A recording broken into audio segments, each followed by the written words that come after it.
तेनालीरामा और मटके की कहानी।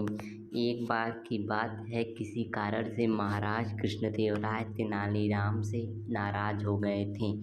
वे उनसे इतना नाराज हो गए थे कि उन्होंने कहा, पंडित तेनालीरामा, अब आप हमें अपनी शक्ल नहीं दिखाएंगे और अगर आपने हमारे आदेश का पालन नहीं किया तो हम आपको कोड़े मारने का आदेश देंगे।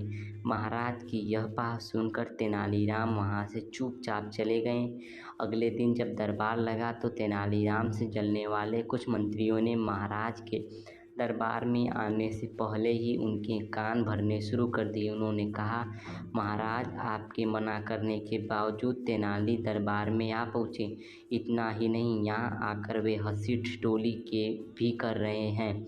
यह तो आपके आदेश की अवहेलना है, उन्हें इसकी सज़ा मिलनी ही चाहिए। यह सुनकर महाराज आग बबूला हो गए और अपनी गति दोगुनी करके दरबार की ओर बढ़ने लगे। वे जैसे ही दरबार में पहुँचे, उन्होंने देखा कि तेनालीराम अपने मुंह पर एक मटका पहने दरबार में खड़े हैं। बस उनकी आंखों के आगे मटके में 2 छेद थे। उनकी इस हरकत को देखकर महाराज कृष्णदेवराय ने गुस्से में उनसे कहा, पंडित तेनालीराम, हमने आपसे कहा था कि आप हमें अपनी शक्ल नहीं दिखाएंगे, फिर ऐसा क्या हुआ कि आपने हमारे आदेश का पालन नहीं किया।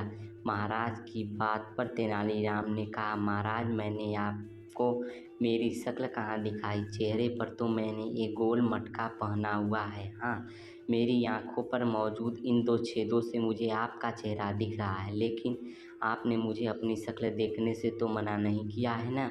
तेनालीराम की यह बात सुनकर महाराज कृष्णदेवराय की हंसी छूट गई और वो भड़का मारकर हंस पड़े।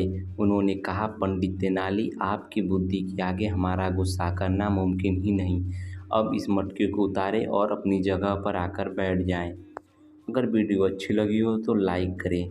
कृपया करके चैनल को सब्सक्राइब जरूर से करें। वीडियो देखने के लिए धन्यवाद।